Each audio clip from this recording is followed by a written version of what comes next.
tired of his team. I really am. They just finished a match against Talavera de la Reina, and they looked, honestly, they were at points struggling, really, for Real Madrid. Game ended 3-2. Mbappe with 2 goals, and then an own goal. And when you look at the goal, one of the goals were a penalty. The other one was a mistake from a goalkeeper, and the other one was an own goal. Every chance Real Madrid had just never went in. Yes, the goalkeeper for the other team was great, but they just couldn't create anything. They couldn't. Actually, no, they were creating a lot. They were 100% putting the ball in the middle a lot, which you hardly see. I mean, it's pretty much easier when you have like 4 attackers this match. But none of them could convert it to a goal. Endrick couldn't convert any of his. Gonzalo couldn't convert any of his. It's just, you have so many headers that you just miss and miss and miss. Especially Gonzalo. Gonzalo, in his past couple of games that he's finally getting minutes, the minutes he's getting, he can't convert it into a goal. He heads it and misses. He touches it, a goalie saves it, or it just goes out wide.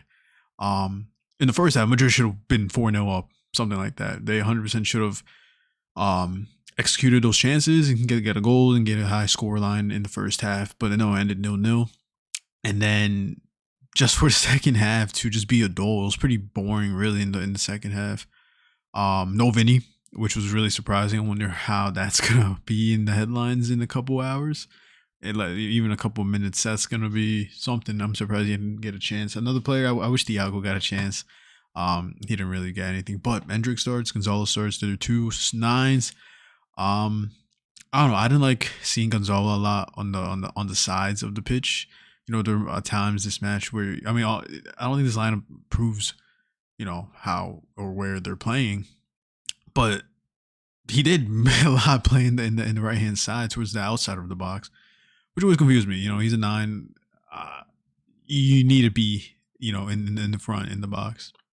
But yeah, a lot of attack. There's not really any defensive because I think heading into this match, Xabi Alonso was thinking, it's a low side. Just go attack. We know we're gonna have more possession, this and that, and that's pretty much what happened in the first half. They looked structurally fine. They were winning the balls. They were, I think their fullbacks did really good. I think Fran Garcia looked really good, and same with David Jimenez, getting his Real Madrid start, his debut. And yeah, they were pushing up. They were doing fine. They just couldn't convert it into goals. And of course, the other team were creating chances as well.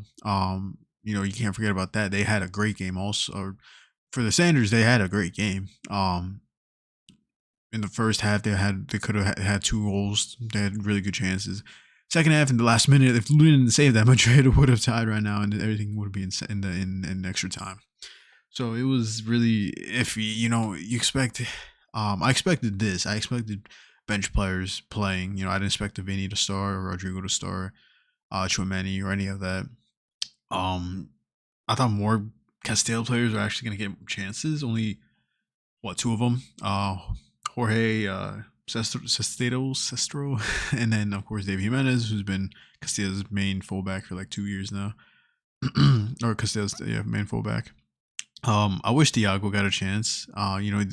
He was hyping him up towards the beginning of the season, just to not get a single minute so far in the league. I wish João Martinez. I wanted to see him play. Probably wasn't the best time, obviously, why he didn't put him on. João Martinez, but for Thiago, if you can take out Ceballos and put on Sestero or whatever, why not put on Thiago? Who knows? But yeah, this was a pretty tough match to watch.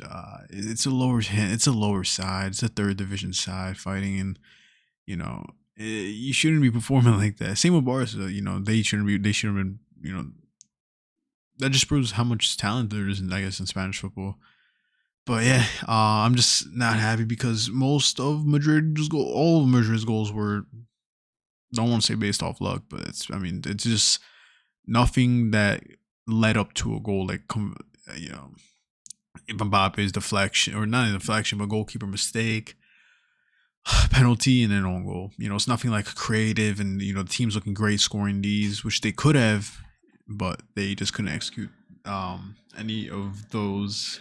Madrid's next matches, like I said, this is the month of January is gonna look tough for Real Madrid. In all the videos I put out, Sevilla, Betis, Atletico, Levante, Monaco, Villarreal. That's not an easy. And Benfica. Those are not easy games. So if you're gonna be struggling against teams in the third division of Spain in the Copa del Rey, then you really got to do your homework, and you really have to, you know, it's not looking great. So we'll see. We'll see what happens there. But yeah, that's it's a disappointing, really disappointing match for Real Madrid today. So it's a shame.